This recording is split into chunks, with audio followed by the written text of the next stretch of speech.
एक रावण संहिता के अंतर्गत 4 तिलक का वर्णन आता है। थोड़ा सावधानी से सुनिएगा। 4 तिलक का वर्णन रावण संहिता के अंतर्गत आता है और अथर्ववेद में भी कुछ वृक्षों की फल पत्ती का वर्णन आता है, उसका भी स्मरण इस कथा के माध्यम से। पहले नंबर का तिलक होता है सफेद आंकड़े की जड़ का तिलक। सफेद आंकड़े की जड़ का तिलक। सफेद आंकड़े की जड़ देखिए, आप लोगों ने सफेद आंकड़े का पुष्प देखा है? हम आस्था चैनल वालों से भी निवेदन करेंगे कि कथा में जिस जिस तिलक का वर्णन किया जाए उसके पौधे का दर्शन भी कराएं, जिससे लोगों को मार्गदर्शन मिले कि कौन सा पौधा बोला जा रहा। सफेद आंकड़े की जड़ का तिलक। और यही सफेद आंकड़े की जो जड़ होती है संतान प्राप्ति के लिए तुमरुकेश्वर का नाम लेकर कमर में लाल धागे में बांधा जाता है, जैसा आप लोग पहले कथाओं के माध्यम से श्रवण कर चुके। एक होता है पहले नंबर पर सफेद आंकड़े की जड़ का तिलक। ये क्या काम आता है और किस लिए लगाया जाता है? तो शिव महापुराण की कथा कहती है, जिस दिन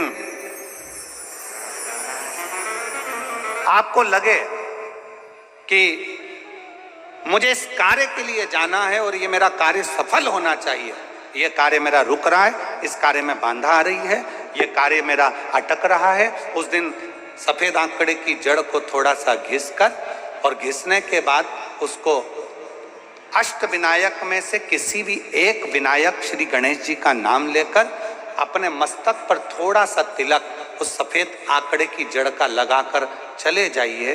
वो कार्य आपका सफल होकर ही रहेगा, भले 8 दिन लग जाएं, 10 दिन लग जाएं, पर सफलता उस कार्य में मिलती जरूर। पहले नंबर पर आता है सफेद आंकड़े की जड़ का तिलक। दूसरे नंबर पर अपामार्ग की बीज का तिलक। अपामार्ग एक पौधा होता है, आप लोग टीवी पर उसका दर्शन कर रहे होंगे, एलईडी पर आप देख रहे होंगे। अपामार्ग की जड़ का अर्थात अपामार्ग का जो पौधा होता है उसका जो बीज होता है, जैसे आप ऊपर लगा हुआ देख रहे हैं, इसमें बीज लग रहा है, पौधे को आप लोग देख रहे होंगे टीवी पर, एलईडी पर, एलईडी भी चल रही है, एलईडी पर भी देख रहे होंगे कि ये अपामार्ग का जो पौधा होता है ये आपको आपके घर के आसपास में कहीं पर भी मिल जाएगा, जंगल में मिल जाएगा, आपके घर के पास लगा हुआ मिल जाएगा, ये हर कहीं लग जाता है। अपामार्ग का जो पौधा होता है, इसका जो बीज होता है, इसका जो फल होता है, फल में जो बीज होता है, इस बीज को सुखा लिया जाता है, सुखाकर इसको पीस लिया जाता है और पीसकर इसको जहां पर भगवान शंकर का शिवलिंग है, शिवलिंग का जल बहकर जहां से नीचे गिरता है, उसको समझ ले, थोड़ा सा आप लोग ध्यान में आ जाएगा आप लोगों के।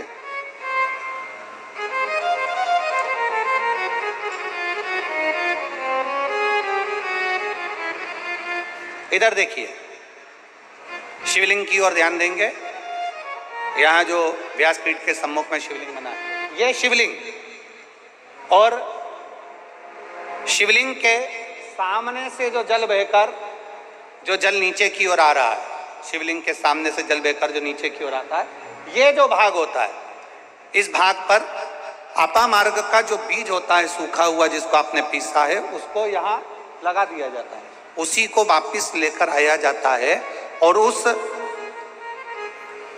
बीज का जो चंदन होता है, जिसको अपन पानी में मिलाकर सिर पर लगाते हैं, कोई व्यक्ति आपका अगर धन लेकर चले गया, कोई व्यक्ति आपकी संपदा लेकर चले गया, कोई कार्य आपका बहुत दिन से कोर्ट में अदालत में चल रहा है, लगभग 1 महीना इसका तिलक लगाना चालू कर दीजिए, दूसरे महीने में आपका धन आपके घर पर जरूर आएगा और आपका कार्य पूर्ण जरूर होगा। अपामार्ग का बीज का चंदन तिलक, अपामार्ग का तिलक हमें सुख प्रदान करता है। तीसरे नंबर पर होता है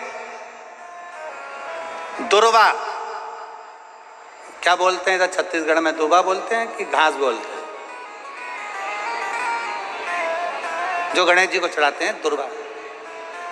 दुर्बी, ठीक है। टीवी पर आप लोग देख रहे हैं, दर्शन कर रहे होंगे। दुर्वा, दुर्बी, जिसको छत्तीसगढ़ में दुर्बी कहते हैं, दुर्वा कहते हैं, जो गणेश जी को चढ़ता है, दुर्वा। अब आप सबको स्मरण में तो होगा कि दुर्वा कहाँ से प्रकट हुई है। तो शिव महापुराण की कथा में विष्णु पुराण को अगर हम अध्ययन करें तो विष्णु पुराण का स्मरण करेंगे या कूर्म पुराण को पढ़ेंगे तो उसमें मिलेगा कि भगवान जब सुमेरु पर्वत को मंथन के लिए रखा गया था, तब वो पर्वत नीचे दबता जा रहा था, तब कच्छप भगवान अपनी पीठ पर उस पर्वत को धारण करे थे।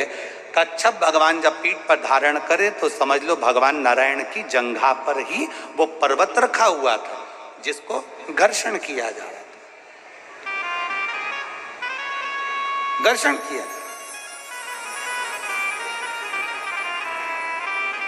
वो पर्वत जैसा जैसा घसा रहा था, रोम गिर रहे थे, उसी रोम की दुर्वा का भाव हमारे शास्त्रों में आता, उसी से दुर्वा की उत्पत्ति मानी।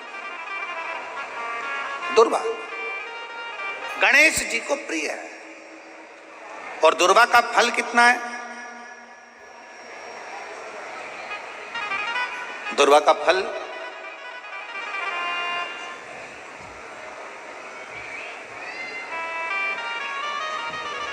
जब एक असुर ने उत्पात मचाया और गणेश जी के पास सूचना गई तो गणेश जी ने उस असुर को निगल लिया।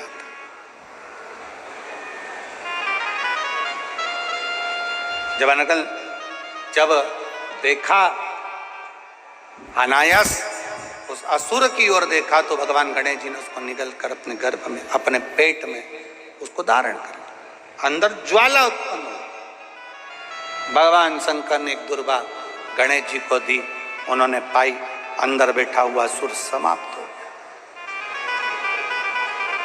पाप कर्म हो, बेकार कर्म हो, गलत कर्म हो, असत्यता हो, या कहीं हमारे हाथों से हमारे द्वारा कोई पाप कर्म यदि हो जाता है, वैसे तो संपूर्ण विश्व में शिव महापुराण की कथा कहती है 4 स्थान पर प्रत्येक व्यक्ति से पाप होता है। पहला, झाड़ू लगाते समय छोटे छोटे जीव मर जाते हैं जिसका पाप माथे चढ़ जाता है। दूसरा, अग्नि जलाते समय छोटे छोटे पतंगे जल जाते हैं जिसका पाप मस्तक पर चढ़ जाता है। तीसरा, जल में कपड़े धोते समय, स्नान करते समय छोटे छोटे जीव मर जाते हैं जिसका पाप माथे चढ़ जाता है। चौथे नंबर का, चलकर जाते समय अपने पांव के नीचे, चप्पल के नीचे छोटे छोटे जीव मर जाते हैं जिसका पाप माथे चढ़ जाता है। शिव महापुराण की कथा कहती है एक दुर्वा शंकर जी को, एक दुर्वा गणेश जी को जब हम समर्पित करते हैं तो हमारे मस्तक का सारा पाप अपने आप समाप्त हो जाता है। दुर्वा में इतना तेज हो, दुर्वा। और शिव पुराण कह रही है तीसरे नंबर का तिलक है दुर्वा का। दुर्वा का तिलक, दुर्वा को चढ़ी हुई जब छोटी सी दुर्वा लेकर उसको सूखने के बाद भस्म बनाकर शंकर को चढ़ाकर उस भस्म को लाकर मस्तक पर यदि तिलक लगाया जाए, उस दुर्वा का तिलक यदि मस्तक पर लगाया जाए,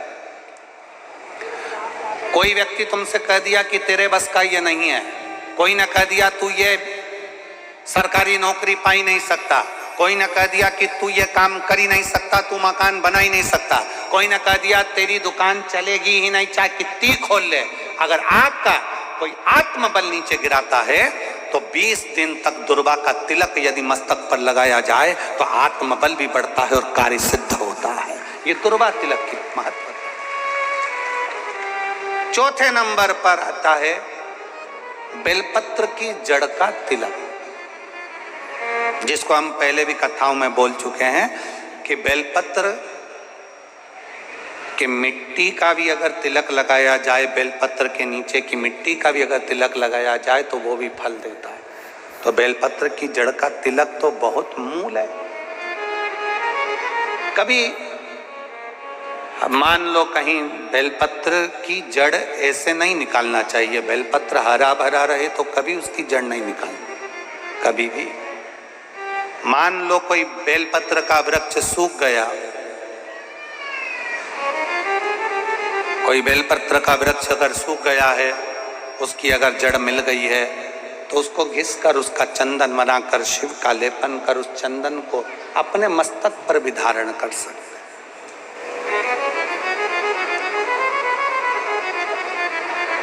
क्या होगा उससे? तो कहा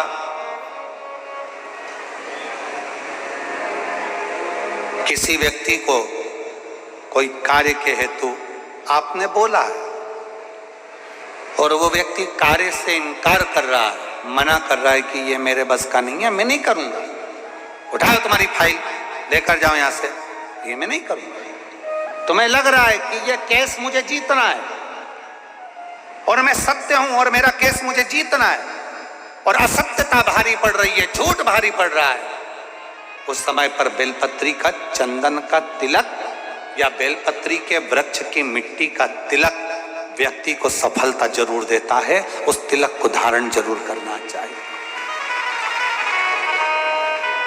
उस तिलक को जरूर धारण। बेलपत्र का तिलक, बेलपत्र की मिट्टी का तिलक, बेलपत्र के वृक्ष के नीचे बैठकर करा गया भजन, बेलपत्र के वृक्ष के नीचे बैठकर करी गई साधना, बेलपत्र के वृक्ष के नीचे बैठकर करी गई आराधना हमें फल प्रदान करती है।